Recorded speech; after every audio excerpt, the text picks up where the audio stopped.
Chapitre 5. La méthode précise pour polir son caractère. Nous avons vu précédemment que la saine disposition de l'âme réside en son équilibre et que tout déséquilibre correspond à une maladie. De même que par l'équilibre de ses humeurs, le corps est sain et que tout manque d'équilibre à ce niveau correspond à une maladie.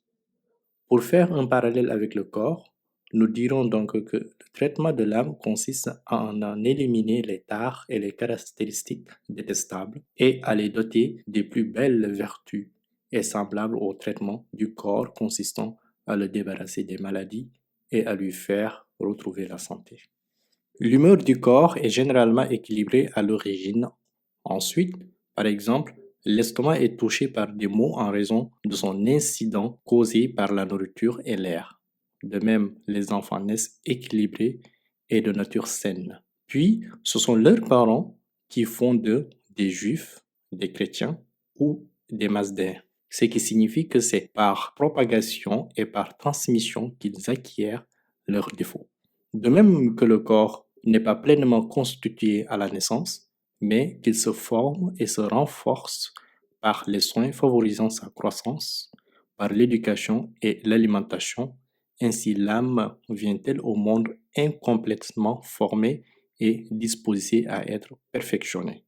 Or, c'est par l'éducation, l'édification et le nourrissage de la science qu'elle s'épanouit. Si le corps est sain, le rôle du médecin est de prescrire des règles permettant de le maintenir en bonne santé.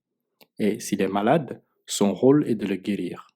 Ainsi, si ton âme est saine, pure et éduquée, tu dois la préserver, la renforcer et la purifier davantage.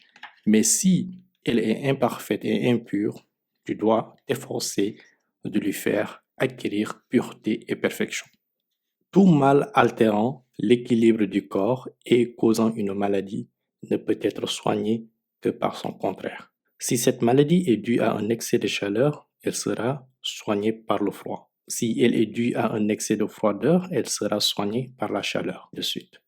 De même, les défauts, qui sont les maladies du cœur, doivent-ils être traités par leur contraire. Le mal de l'ignorance par l'instruction, le mal de l'avarice par l'exercice de la générosité, le mal de l'orgueil par l'exercice de l'humilité, l'intempérance par le renforcement volontaire à l'objet d'appétence. De même qu'il faut accepter patiemment l'amertume du remède et la grande douleur que cause la diète. Pour soigner un corps malade, ainsi faut-il supporter patiemment l'amertume de l'effort sur soi pour soigner le cœur. Les soins donnés au cœur sont même prioritaires par rapport aux soins donnés au corps, car la mort débarrasse des maladies physiques, tandis que les maladies du cœur, que Dieu nous en préserve, perdurent après la mort pour l'éternité. Tout réfrigérant ne convient à traiter un mal dû à la chaleur que dans une stricte proportion qui varie en intensité, en durée et en nombre d'applications. Et il faut donc pouvoir déterminer la mesure bénéfique en son usage. Car si cette mesure n'est pas respectée, l'état ne fait qu'empirer. Ainsi, les contraires par lesquels sont traités les défauts de l'âme doivent être mesurés. Le remède doit être mesuré à l'aune de la maladie, ce qui fait qu'un médecin ne soigne pas tant qu'il ne sait pas si ce mal est causé par le froid ou la chaleur. S'il est causé par la chaleur, il doit en savoir le degré, fort ou faible. Et ensuite, il doit se préoccuper de l'état physique, de l'ancienneté du mal, du métier du patient, de l'ensemble de ses conditions de vie pour proposer enfin un traitement en fonction de tous ces éléments. De même, le maître spirituel soucieux de traiter l'âme de ses disciples et de soigner les cœurs des aspirants, ne doit-il pas s'empresser de les prescrire un certain exercice et une discipline particulière, inspirée de telle ou de telle méthode, tant qu'il ne sait pas leur complexion et leurs mots. De même que si le médecin traitait tous les patients à l'aide d'un remède unique, il tuerait la plupart d'entre eux. Ainsi, si le maître prescrivait à l'ensemble de ses disciples un exercice unique, il les perdait et les condamnerait leur cœur à mourir. Il doit donc au contraire examiner le mal du disciple, ainsi que son état, son âge, son tempérament et ce qu'il peut supporter physiquement d'exercice pour s'appuyer sur ces éléments en indiquant la discipline à suivre. Si l'adepte est un débutant, ignorant le cadre de la loi sacrée, le maître devra ainsi d'abord lui enseigner l'ablution, la prière et toutes les pratiques religieuses ésotériques. Si le disciple gagne son argent par le biais illicite ou qu'il se livre de coutume à un péché quelconque, le maître devra d'abord lui ordonner de cesser. Si l'adepte pratique bien ses adorations et préserve ses membres des transgressions apparentes, le maître devra alors discerner à travers ses actions quelle est sa disposition intérieure, afin de déceler ses caractéristiques et de découvrir les maladies affectant son cœur. Si le maître voit que l'argent de l'adepte dépasse de loin ses besoins, il devra le lui prendre et le distribuer dans les œuvres de bienfaisance, puis en sortir la pensée de son cœur jusqu'à ce que le disciple ne s'en préoccupe plus. Si le maître observe la vanité, l'orgueil et l'infatuation dominent le disciple, il devra lui ordonner de sortir dans les marchés pour faire la mendicité, car l'infatuation et la soif de pouvoir ne peuvent être brisées que par l'humiliation. Or, il n'est d'humiliation plus grande que celle des quémandages. Il devra donc l'astreindre à cela un certain temps afin que son orgueil et sa fatuité se brisent. D'autant que l'orgueil est un mal éminemment délétère.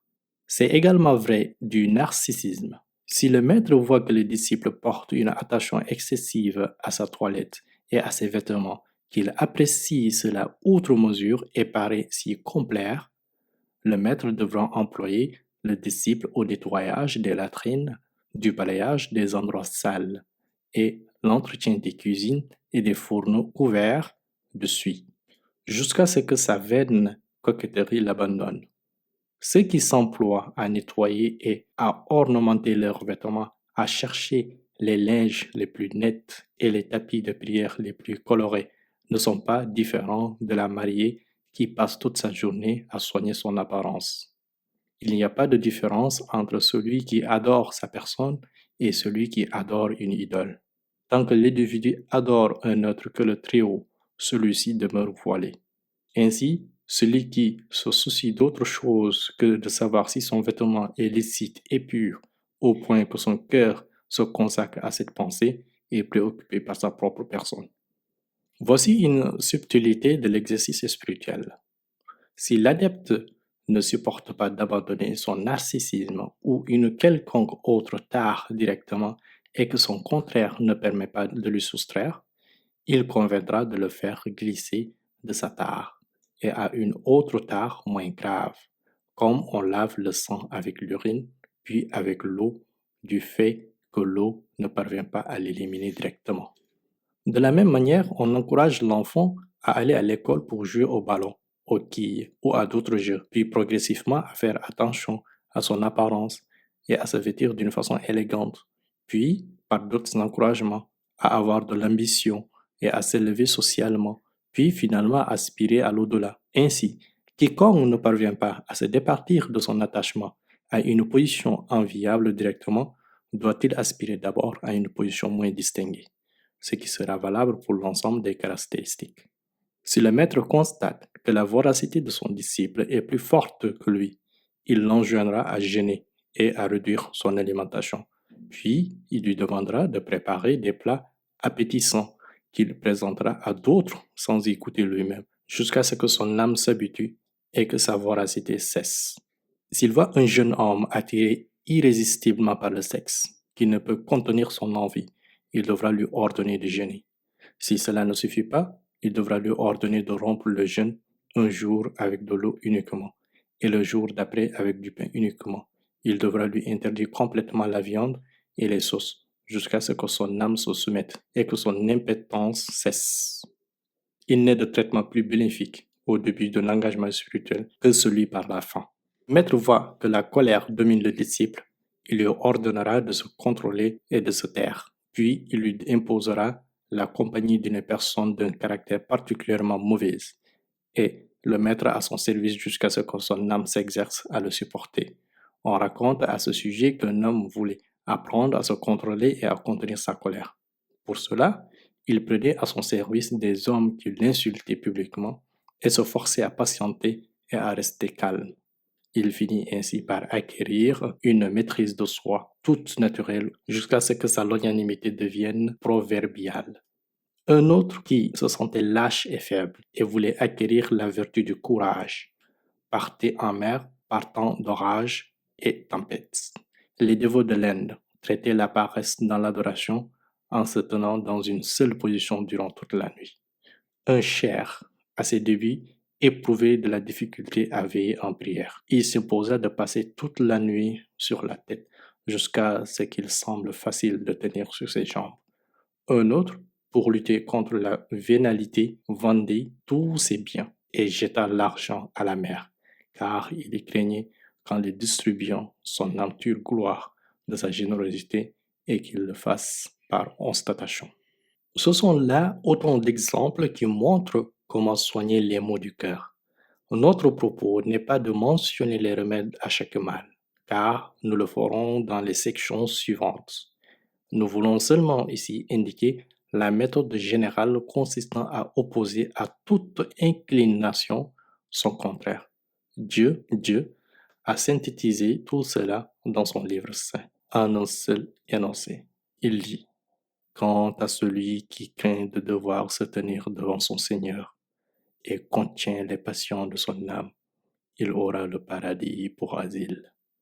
Coran, sourate 79, verset 40.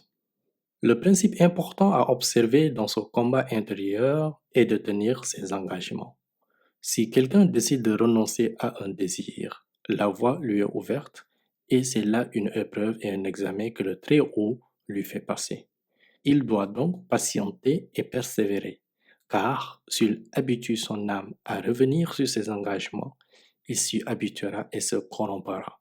Si donc il lui arrive de se trahir, il doit s'imposer une punition, comme nous l'avons indiqué dans la section consacrée à l'examen de conscience et l'observation de soi, car s'il ne le fait pas craindre à son âme une sanction, il aura raison de lui et s'emploiera à lui présenter la satisfaction de ses désirs sous un jour favorable et trompeur, si bien qu'elle rendra vaine la totalité de l'exercice.